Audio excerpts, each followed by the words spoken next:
Langkah praktis datangkan uang. Ini adalah sebuah metode yang teman-teman bisa gunakan ya, karena metode ini adalah salah satu bagian dari Law of Attraction, dan teman-teman bisa belajar terus. Teman-teman bisa menyimak video ini sampai habis, karena apa? Ada beberapa langkah yang itu nanti akan menjadi sebuah map atau panduan bagi teman-teman untuk menjadi seseorang yang bisa menghadirkan uang dalam kehidupannya. Ya, meskipun jumlahnya banyak sedikit ya itu relatif ya, karena kita harus wajib bersyukur berapapun yang kita terima, dan kita bisa menggunakannya secara bijak, terus kita bisa menjadikannya itu sebuah berkah yang bisa kita manfaatkan untuk kehidupan kita. Apa kabar sahabat debat? Tentunya selalu dalam berkelimpahan dan keharmonisan ya. Langkah praktis datangkan uang. Ya, ini langkahnya praktis banget sebenarnya, dan siapapun bisa menggunakannya. Yang jelas nggak perlu modal ini itu ya, mungkin untuk ritual-ritual tertentu kita nggak ada. Yang jelas itu adalah modalnya diri kita sendiri. Bagaimana mental kita, bagaimana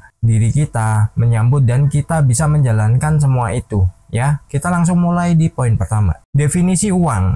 Nah, kita harus membuat sebuah definisi uang yang tadinya mungkin kita beranggapan itu adalah sesuatu yang negatif, sesuatu yang keliru, atau sesuatu yang selalu membuat masalah. Nah, itu kita harus merubah. Ketika kita merubahnya dari cara pandang kita terhadap uang, dari hal yang negatif yang tadinya kita tertanam mungkin entah dari siapa ataupun dari pengalaman-pengalaman kita juga, itu harus kita rubah bahwa uang itu adalah sesuatu yang positif. Ketika kita sudah masuk ke ranah positif tentang uang, maka uang itu akan dengan mudahnya, dan uang itu akan datang dengan ya riang gembira juga. Terus dirinya juga akan senantiasa mengalir kepada kita. Tapi kalau kita masih membawa atau melekat hal-hal yang negatif soal uang, mungkin uang itu adalah sesuatu yang membuat kita selalu rugi atau apapun lah, kita mungkin sering tertipu atau kita dibohongi orang, itu ketika kita tidak merubahnya, maka hal-hal serupa itu akan datang ya. Meskipun yang tadinya berpikirannya wah uang ini terlalu jahat, karena apa? Membuat orang itu cara pandangnya berbeda, karena mereka menghalalkan segala cara untuk mengambil uangku. Ya, mungkin kita ditawari bisnis, ternyata di bisnisnya bodong, atau kita ditawari sesuatu tapi itu hanya modus saja. Ketika kita udah larut ke dalam hal negatif seperti itu, mungkin nanti akan muncul hal-hal lainnya yang itu akan membawa kita ke ranah yang sama. Mungkin kita juga akan sering ketipu, mungkin nantinya juga kita akan rugi ketika kita menjalani ya jual beli atau apapun. Nah, dari situ apa? Kita rubah aja bahwa uang itu adalah sesuatu yang baik. Dan uang itu adalah sesuatu yang mudah kita dapatkan dan kita miliki. Karena kalau kita memiliki pemahaman seperti itu, maka akan muncul berbagai macam sumber yang itu bisa menjadikan ladang uang bagi kita. Yang namanya ladang kan namanya macam-macam ya. Terus nanti itu tergantung bagaimana porsi kita. Kita ini menjadi wadah yang luas ataupun kita menjadi wadah yang sempit. Nah, kalau kita mempersempit diri kita, ibaratnya gini, udahlah sekian aja udah, yang penting bisa buat hidup, ya itu nggak salah juga. Ada yang mungkin Anda berpikiran wah targetnya sekian, jauh lebih besar lagi, ya itu nggak salah juga. Karena apa? Ya itu tergantung diri kita. Atau kita mau melakukan sebuah tahapan, oke target pertama sekian ya, kita punya uang, nanti kita kembangkan lagi targetnya jauh lebih besar kalau yang sebelumnya udah tercapai, itu juga sah-sah aja. Atau yang pengen langsung gede ya silahkan, hanya saja kita posisikan diri kita ini pantasnya di berapa dulu. Nah, ketika mental kita udah terbangun, terus kita udah mendapatkannya, barulah kita nanti tingkatkan lagi jauh lebih besar. Kita pengen sesuatu yang gede, cuman kalau wadahnya ini kita nggak mempersiapkan, dalam artian wadahnya itu adalah mental kita. Itu kadang kita diberi sebelum waktunya, misalkan hanya dikasih sekian persennya, kita ini udah kalap. Kita udah menggunakannya untuk hal-hal yang mungkin aneh-aneh, mungkin hal-hal yang nggak benar, atau itu sesuatu yang justru akan menjerumuskan kita. Nah, hati-hati. Dari situ nanti kita beranggapan bahwa uang itu jahat lagi, uang itu kurang bersahabat, dan pokoknya hal yang negatif soal uang. Jadi rubah definisi soal uang menjadi hal yang positif. Kita lanjut di poin kedua, tujuan keuangan yang jelas. Nah, pentingnya merumuskan tujuan keuangan yang spesifik, terukur, dan mudah dicapai. Ya, Yang jelas kita harus realistis juga. Jadi ketika kita udah realistis nih, oh ini mulai aja sekian dulu. Nanti kita harus membuat rancangan dalam pikiran kita itu adalah sesuatu yang spesifik ya. Misalkan nih, kita pengen mendapatkan nilai, misalkan penghasilan 10 juta per bulan. Oke, kita tinggal spesifik lagi nanti sumbernya itu bagaimana, mau dari berbagai arah dan penjuru atau hanya dari satu sumber yang itu memang penghasilan kita bisa mencapai di situ. Misalkan nih Anda usaha, terus usaha Anda ini punya potensi untuk mendapatkan penghasilan 10 juta per bulan sesuai dengan tujuan Anda, sesuai dengan apa yang menjadi impian Anda. Jadi Anda harus spesifik. Ketika Anda udah spesifik, tujuan itu akan cepat tercapai. Jadi gini ya, misalkan nih kita analogikan, kita mengirim sebuah paket. Kalau paket itu alamatnya nggak jelas, kontaknya nggak ada, pasti nggak nyampe kan. Nah begitu juga ketika kita memiliki impian, apalagi soal uang, terus dari sumbernya dari mana, terus nanti apa yang bisa kita kerjakan, itu kita tidak spesifik dan fokus di situ, maka apa? Ya itu mungkin hanya sekali dua kali kita bisa dapat, tapi selanjutnya itu semua akan berubah. Tapi ingat ya, law of attraction bukan sesuatu yang instan. Semua butuh proses dan semua ada waktunya. Jadi tinggal teman-teman itu sabar aja. Jadi kembangkan aja apa yang menjadi pengalamannya. Terus jadikan diri teman-teman ini memang wadah yang memang bisa menerima nilai yang udah teman-teman tentukan ya. Mentalnya itu bagaimana dulu. Kalau mentalnya udah siap ya dapat, terima aja. Kita lanjut di poin ketiga, visualisasikan keberlimpahan keuangan. Nah visualisasi itu penting juga ya. Sebenarnya ini sering kita bahas juga kalau kita harus bervisualisasi. Jadi kayak kita menggambarkan sesuatu yang memang itu menjadi keinginan kita. Misalkan kayak tadi Anda pengen punya penghasilan berapa. Nah itu tentukan dulu. Terus habis itu kita lakukan visualisasi kalau semua itu udah kita dapatkan dan itu sudah rutin kita dapatkan. Nah dari situ kita menggunakannya untuk apa? Kalau bisa itu digambarkan juga. Misalkan nih Anda punya penghasilan 10 juta per bulan,